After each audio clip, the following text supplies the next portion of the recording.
Good afternoon, everybody. Thank you all for coming. I'm Dr. Therese Mosqueda Ponce. I'm a counselor for Language Arts and Social Sciences and co-coordinator of the Puente program. And my partner is here, Lavon. Stand up, someone. Our Sylvia is our English professor. And thanks to Jackie and Marbelli. Marbelli's outside, I think, still. But thank you to them. We were able to organize all of this. And Dr. Schilling and Dr. Paul Dios for your support. Thank you, thank you, thank you. And of course, there's many people I want to thank. And Adela Lopez, my dear friend, who brought Sylvia today. Thank you very much.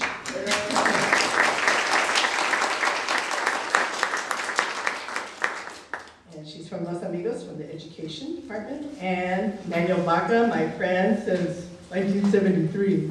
We've been good friends at Cal State Fullerton, who is now president of the Board of Trustees of Mount Sac and chair of the Community College Foundation. Is that correct? And many others. Lisa, is Lisa here? From Dean of Social Sciences. Thank you so much for making arrangements to have this room, because actually there's supposed to be a classroom in here. Hopefully the students also came. And the whole idea started with Marisol and Jeremy. Where's Marisol and Jeremy? Come on, Jeremiah, come on in.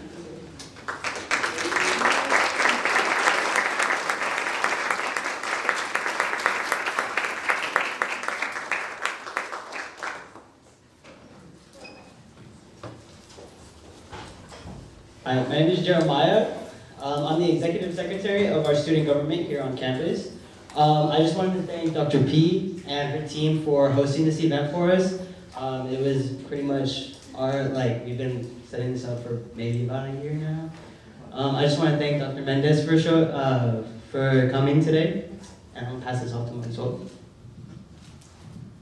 It's my pleasure for everyone to join us here today at this event and to celebrate the first event of the Hispanic Heritage Month in recognition of the Hispanic culture. My name is Marisol and I am a psychology major, graduate of the Legacy program, ICC rep of the Psychology Club, and currently president of La Raza Club, a club that is focused on the important issues of Latinas that are facing, as well as to embrace the Hispanic Latino culture in a positive environment. In the making of the Hispanic Heritage Month, I learned many things. One of them, knowing the amount of support that this school has to offer to me and to other students like me. There's a reason why Cypress is the #1 community college in the state. That is because it's for the students. Being part of the legacy program for 2 years has helped me build my knowledge and my confidence. While I was in the program, I was always amazed with the Black History Month event and its purposes to express the histories and issues related to African American culture. During the spring was when Jeremiah and I got the idea of doing something similar about it, but with the Hispanic Latino culture.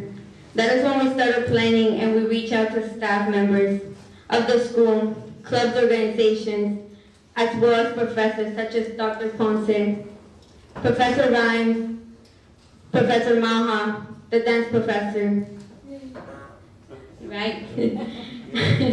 Professor Strata, who has helped us a lot back in the back scenes. Thank you so much. Among many others. It's a pleasure for everyone to be here at this event, to be a success. Thanks to Dr. Sylvia Mendez. Thank you so much. And to all of you. Now I return the mic to Dr. Ponce. I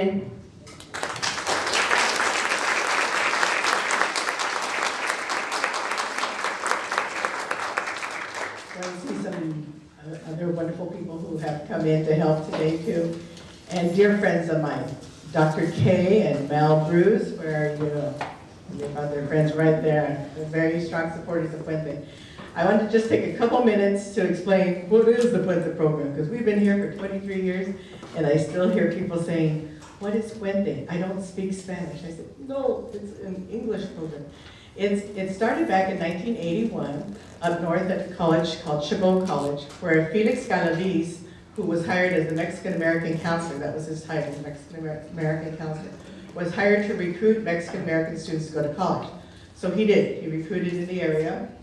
Unfortunately, several started not staying. They dropped out after a few weeks, and he got together with the English instructor and he said, why are we losing our students? And he said, would you be willing to teach English, but with a Latino flavor? Have them read like Des Mi Última by Rudy Anaya, or Reign of Gold by Victor Villaseñor.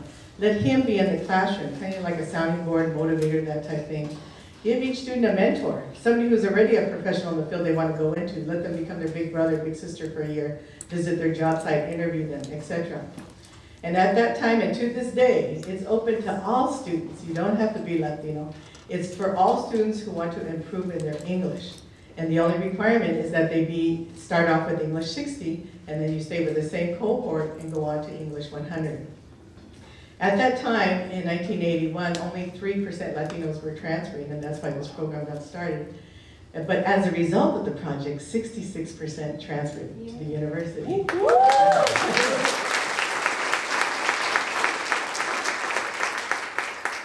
So Berkeley got wind of it and said, hey, we want to sponsor this program. So Puente is out of the UC Outreach, UC Regents, and on the UC application, it will ask, are you a Puente graduate? And as you come into the program, there's an information sheet that we take, and on it, we do have information about you that we send to the state office. So when the students transfer to the UC system, they can verify that they are Puente graduates. You still have to do the prerequisites and everything, but there's an extra boost of being accepted to the UC schools because you are one of their outreach from the UC Regents. And then the Cal States also recognizes. Here at Cypress College, I'm so excited. When I first started here at Cypress, we were 7% Latino. Today I found out we're more than 49%. Yay!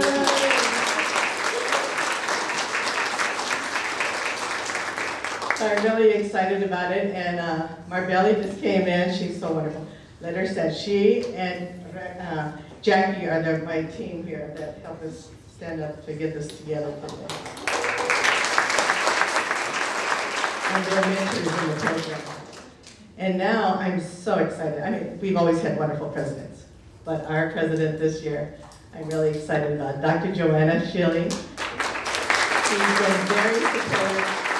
And for the first time, I was so excited that we had like 3 students recognized at our opening day. I was like, oh my God, you're wonderful. So we'd like to turn over the mic to our wonderful president, Dr. Joanna Schilling. Thanks.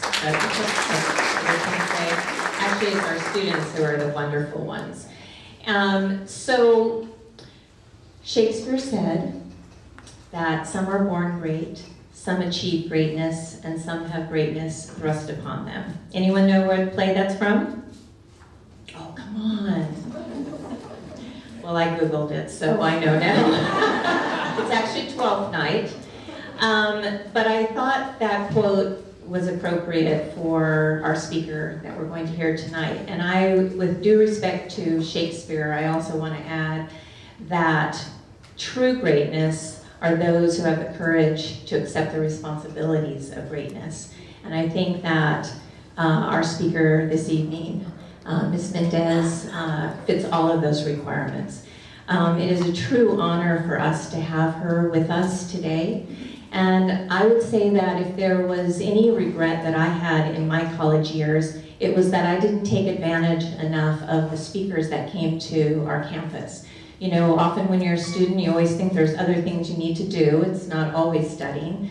But truly the times that I remember most from college are evenings like what we're going to be experiencing tonight, with somebody who has truly lived history that we are reading about in books, maybe not enough books. We need to be reading more about this historical case in our textbooks.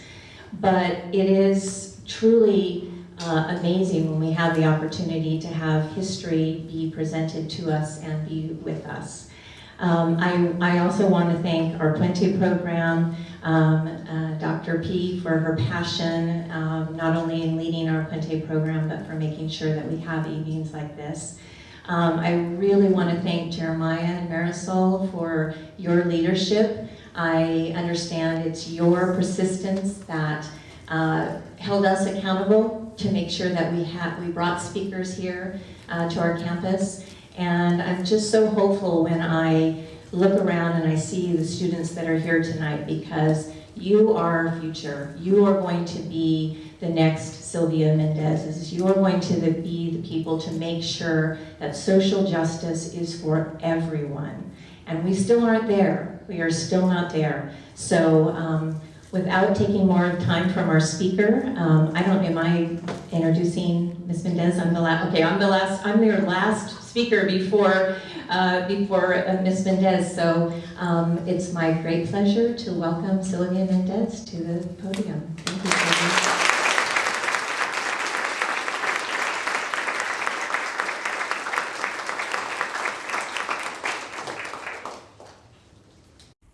Is it buenas tardes? Good afternoon, everyone. Well, I have to tell you, I'm so happy to be here at Cypress celebrating National Hispanic Month. So honored to be here. Thank you for the invitation.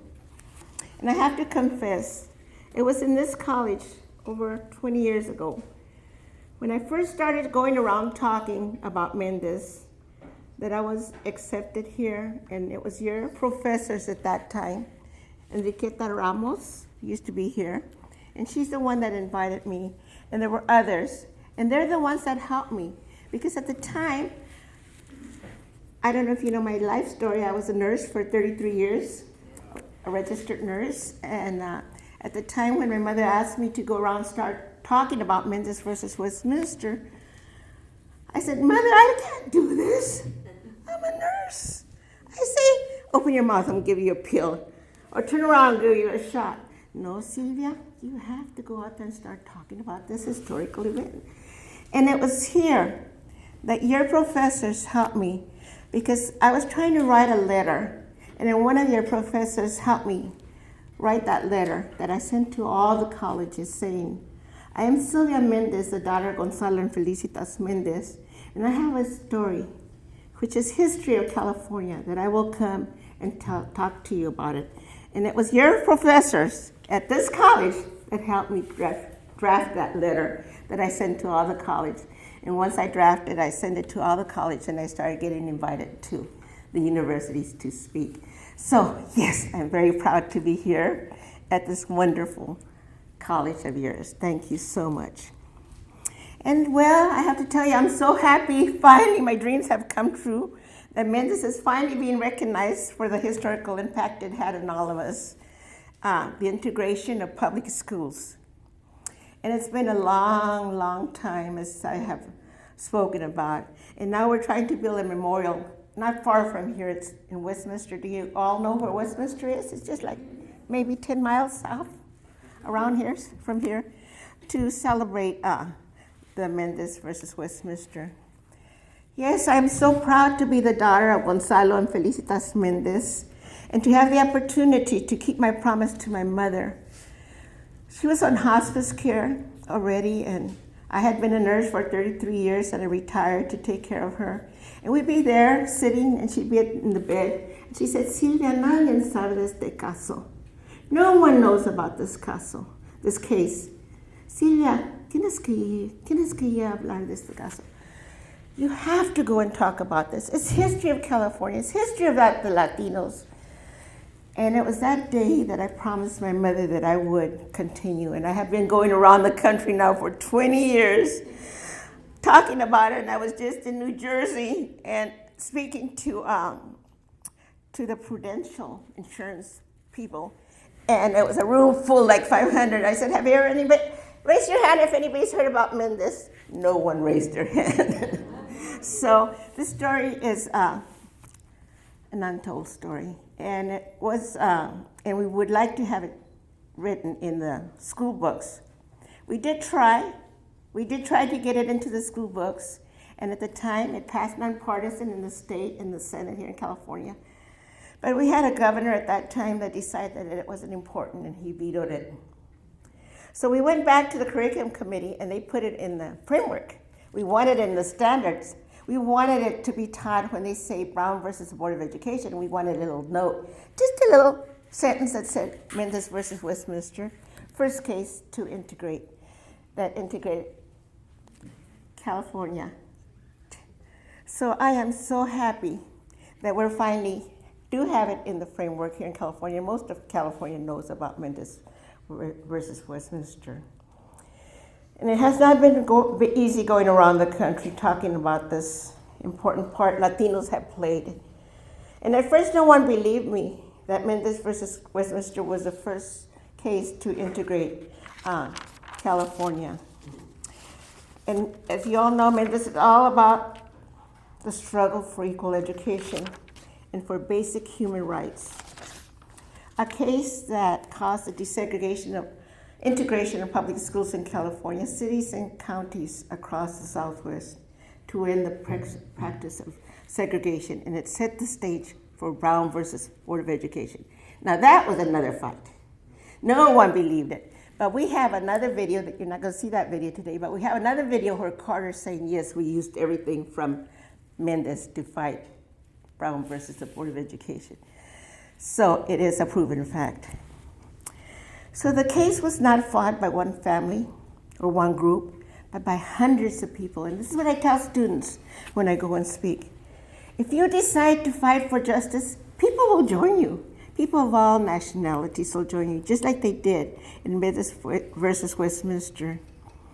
And I was one of those students out of the 5,000 Latino students that integrated in 1947. And you can't believe how shocked I was when I started to go around and talking about Mendez versus Westminster to find out what? That we're more segregated now than we were in 1947 when I was turned away from that white school when I was 9 years old. What we have now, we have de facto segregation, and students that are here today, you are the ones that have to find a solution for that. We have to. We are so segregated in jobs, in cities, and in schools. There are 2 schools named after my mother and father, one in Santana, Mendez Fundamental School, 100% Latinos. What does that tell you? The student body is 100% Latino. Tells you it's segregated. There's another school in Los Angeles on Mission, east side of Los Angeles. It's a high school, Felicitas and Gonzalo Mendez High School, 100% Latino. I said, are you sure there's not one white student here? I was gonna give the graduation speech. They said, no, Miss Mendez, I'm sorry, there's not one. So it tells you that we are segregated again. So students, you have to help me find solutions to how are we going to integrate this country. So that's why I go around talking to students to encourage them to fight for justice and for liberty. My story, the end of segregation, started in 1943 when my father, who owned a cafe in Santana, he was a businessman, decided to go and work in a farm. He had grown up in Westminster. He came very young from Mexico. During the time when Pancho Villa was in Parreal, he had taken the ranch next to my dad's father and had taken my uncle, his older brother, to be his secretary because Pancho Villa didn't know how to write English or how to write, period, or to read. So my uncle was the one that was writing, and he told my tío, quiero que escribas estos nombres. And my tío said, ¿por qué? Why? Porque mañana los voy a colgar porque they don't believe in my revolution. He went and told my grandma, and my mother got so scared. He said, he'll hang them today, tomorrow he'll go hang you. We're going to Westminster. I have family in Westminster. And that was like in 1919 that they came to Westminster. My father grew up here in Westminster, in Orange County. And at the time, there was the schools there in Westminster before the earthquake. Everybody was integrated. And after the earthquake, they decided to build one for the Latinos. But before that, he had gone to the white school. So when my father was in the 5th grade, my grandmother said, Gonzalo, you have to go out there and start picking oranges, and start picking strawberries. We ran out of money. My father said, I don't want to leave school. He loves school. He says, oh, we don't have any money. So he had to leave school and go out and start working in the fields, and he hated it. He hated to work in the fields, but he did it.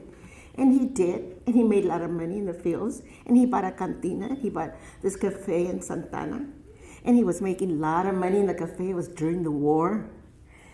But he always remembered how he always wanted to be the farmer, the boss, not the peon. And when his banker came and said, Gonzalo, I have a chance for you to go and be a farmer like you always wanted, the mayordomo. The Minomitsu family, another horrible injustice that happened here in California. The Japanese were placed in internment camps. And the Japanese family, the Minomitsus, could only take what they would carry. And they had to leave their ranch. And their banker, who was my dad's banker, said, Gonzalo, if you go and take care of the ranch in Westminster, you can be that mayordomo you always wanted to be. And my father se voló. He sold the cantina, believe it or not. And we moved to Westminster. And when we got there, that's when it all happened. We had just gotten there, hadn't been there long. When he told my Aunt Sally, take him to the school. And he took us to the school there in Westminster. And that's when it all happened. That's when, excuse me, I'm gonna go get some water. That's when we were, when my Aunt Sally got there to the school, it was my two cousins, Virginia and Alice. It was my brother Gonzalo and Geronimo and myself. And they said, Miss Vidari, you can leave your kids here, but your brother's kids will have to go to Mexican school. And my aunt said, but why? I'm not gonna leave my children here. They said, I'm sorry, but we don't accept Mexicans. Why don't you just say you're Belgian, Miss Vidari? As we all know, Latinos come in all colors, don't we? And my cousins had really light hair, really blue, almost blue eyes.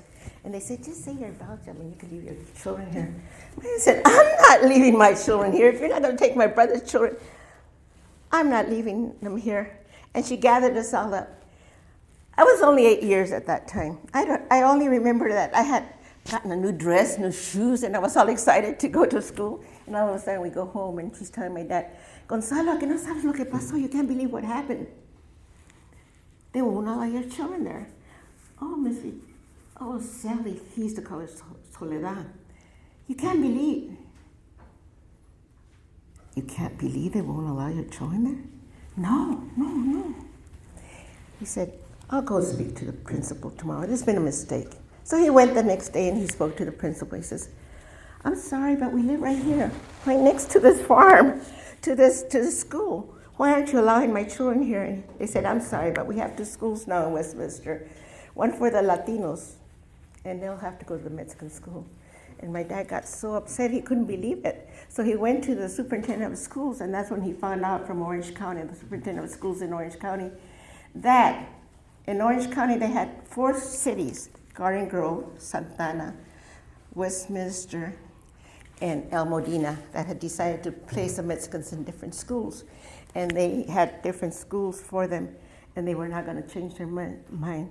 So my father got so upset, and he was talking to this man, and this man told him, Gonzalo, I know about a lawyer, his name is Marcus, and he just fought a case where the Bernal family in Fullerton, they wouldn't allow them to buy a house there in Fullerton, and they fought that case, and they won that case.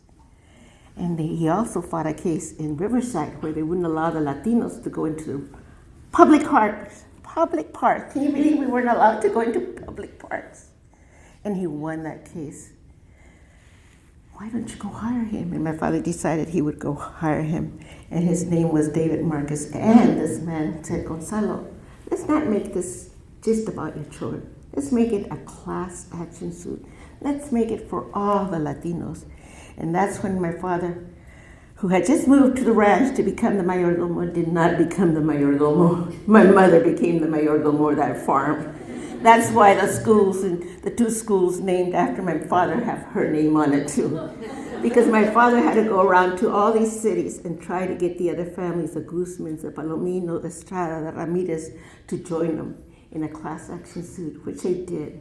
They joined in a class action suit and they fought the case. And in 1945, they went to court, and then Judge McCormick said, separate but equal is not equal. And he was the first one that had said that. But the San Diego School Board decided, just because Judge McCormick is saying that, we're not going to go with that. We are going to go and appeal it. And they appealed it to the Ninth Circuit Court of Appeal.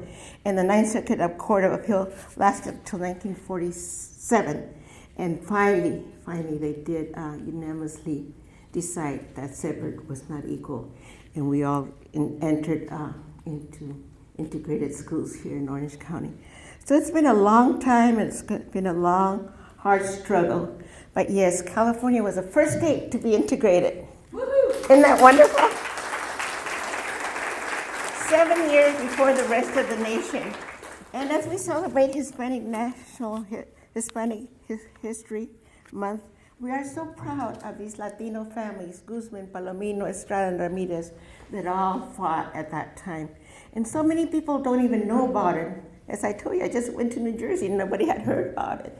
And thank you for inviting me to be here to talk about this case and how it all came about. Because once we went to court, it wasn't just the Latinos that joined in. It was everybody that came in and helped in fighting the case.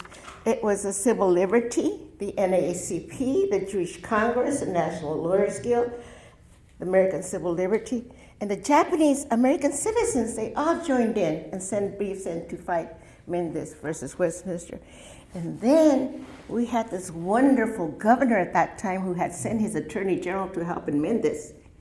And he, Earl Warren, decides that he's not only he's gonna segregate all of California, because the Latinos, the families were just fighting for Orange County. But it was our governor at that time, Earl Warren, who integrated the whole California 7 years before Brown versus the Board of Education. And who does Governor Earl Warren become? Yes. And so what does he do? He hears that case, the Brown case. He's the Chief Justice of the Supreme Court when the Browns go and start fighting it. And do you know that he used almost the same wording when he integrated the whole nation that he had used to integrate California? Isn't that wonderful? So yes, we've come a long ways, but we have such a long ways to go right now with the effect of segregation and everything that's going on right now with our country being so divided as it is. So I am so happy to see all the students that are here today pursuing their education, because that's the only way that you're going to have a wonderful life. I remember when I finished high school, I wanted to be a telephone operator. You know how at that time you would pick up the phone and there would be an operator that would say, "Number, please." "Mother, I want to be that operator. I want to be that." She says, "No, Sylvia, you think we fought this case so you can become an operator? You have to go to college." I says, "No, I'm not going to go to college, Mother." "Yes, how about a registered nurse?" "Oh, I can't take psychology, chemistry, and all." "Yes, you can, Sylvia." And that's what I tell you students that are here today. There's nothing that can keep you from becoming that engineer, that professor, whatever you want to be. You can do it. It takes perseverance. It took me many years to become that registered nurse and finally become assistant nursing director of the pediatric pavilion. But it took a lot of perseverance. So I know that if I could do it, all the students can do it, and anybody can do it. All you have to do is set on that dream, and there's nothing that can keep you from doing it. So yes, I go around the country talking about this history that happened here in California that a lot of people don't know it, talking about the Latinos, our wonderful culture that I hope that none of us ever forget, because whoever you are, wherever you come, wherever your parents are, you should always acknowledge your parents and your culture and never forget your language. So I am so proud to be here today talking about this. I'm going to show you a video that's going to tell you almost the same thing I told you, but in a really nice way that they made. They made it for me, and I thought, oh my God, can I have that video? They said, only if you show it to students. You're not allowed to show it to anybody else. I said, okay, I'll show it to students. So I'm going to show it. And after I show that video, if you have any questions, you can ask me. Just don't ask me what this little I promised this girl, if you get me this book, I will go to your kindergarten class and talk to them. And she got me this book. I'm never going back to a kindergarten class. Never. Anyway, do you have any questions? Questions? Is it all answered? We got one over here. What was it like meeting President Obama? Oh my God. I was crying the whole time. But he's like any politician. You meet one politician, you meet them all. He was very sweet, very gentleman. It was his wife that I loved. She's so down to earth. I think her name is Michelle. But I have to tell you that President Bush did invite us to the White House before Obama did. And Laura and President Bush were very nice to us too. They invited us, in fact, it was on the 16th of September that we were invited to the White House by President Bush. Any other questions? Yes? I just want to share with you, I was up in Alaska. I used to work there and retired now. I was up in Alaska, and somebody asked me where I lived, and I said, well, south of Long Beach. Nobody knows where Westminster is. And then finally I said, I'm from Westminster. And she goes, oh, Westminster, and the case with Mendez. And so your story is getting out there. Oh, well, thank you. Thank you. I'm so grateful. Thank you. Any other questions? Yes? Yes. Can you say a little bit about your experience after you started attending the school? Nothing happened here like what happened in Century High back east with the 9 students that were attacked.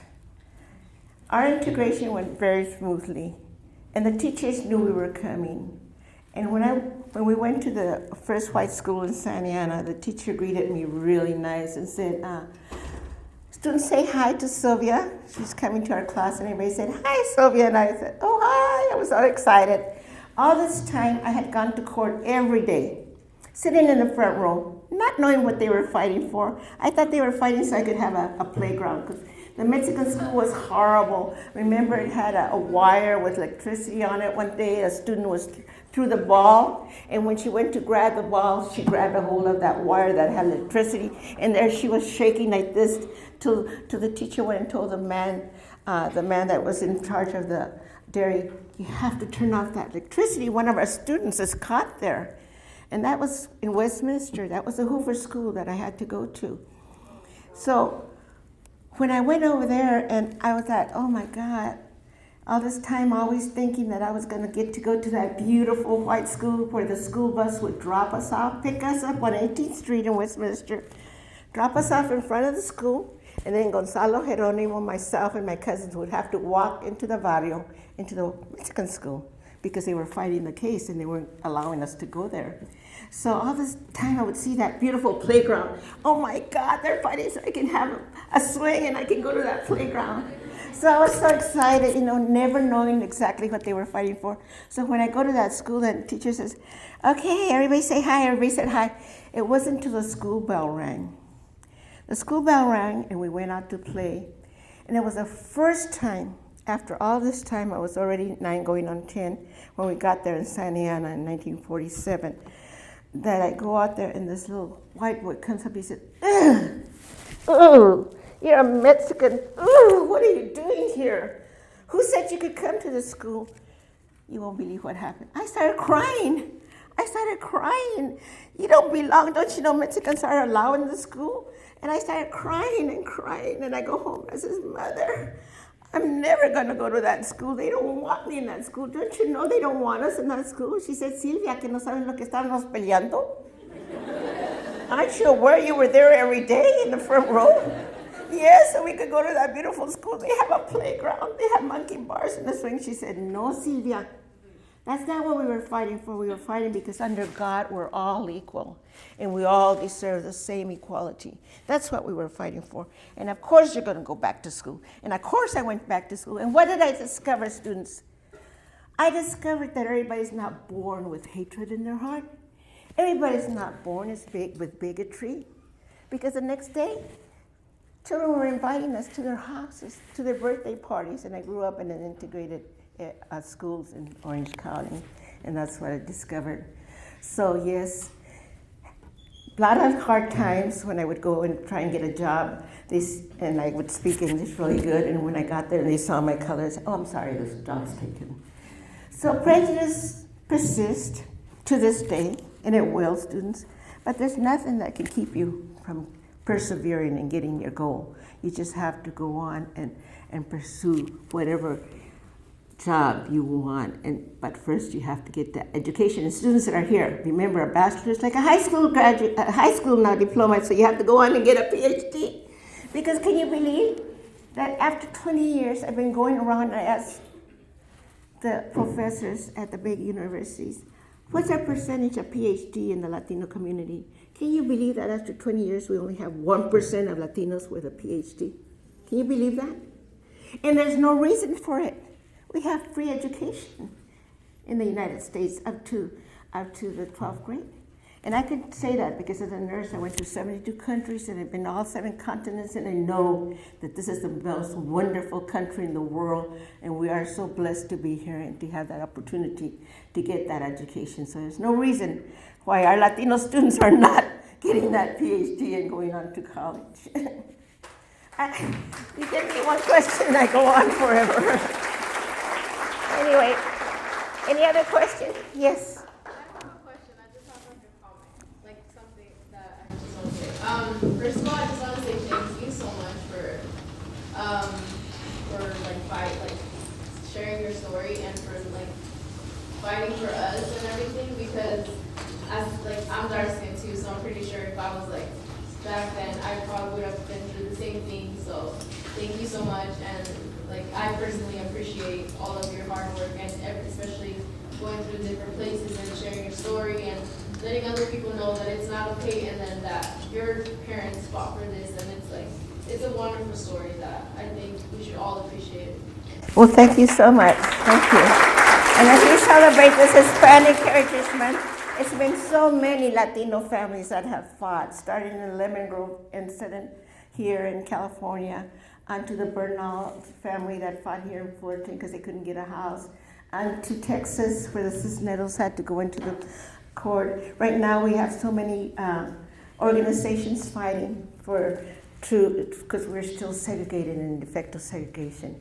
But education, education is the one that's going to get us out of there, isn't it? Yes. Well, thank you so much for having me here.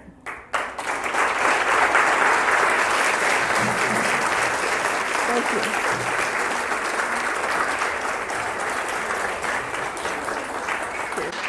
Yes, thank you so much, Sylvia. And I do want to share that my mother was sent to one of the segregated schools too, in Placencia. She was born in Placencia, California, and sent to Baker School that was segregated and only allowed to go to the 6th grade.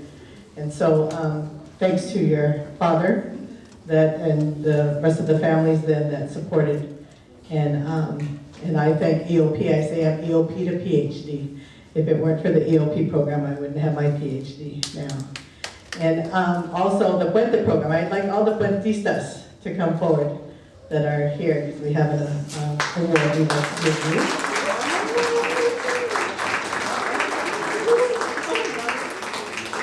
And the Puente program had to fight the fight too, to be here at Cypress College. I know. We wanted to be here since 1992, and we were not granted until 1996. Yeah, all the Puentistas in the house, come on down.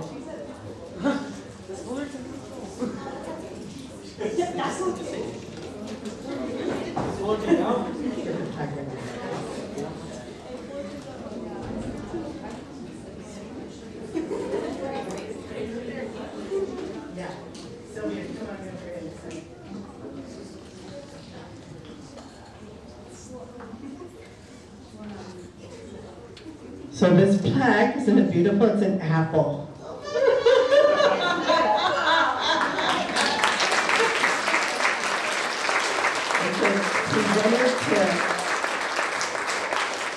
It reads, presented to Dr. Sylvia Mendez with sincere appreciation for your selfless dedication and commitment to higher education. Cypress College Puente Program, September 4th, 2018.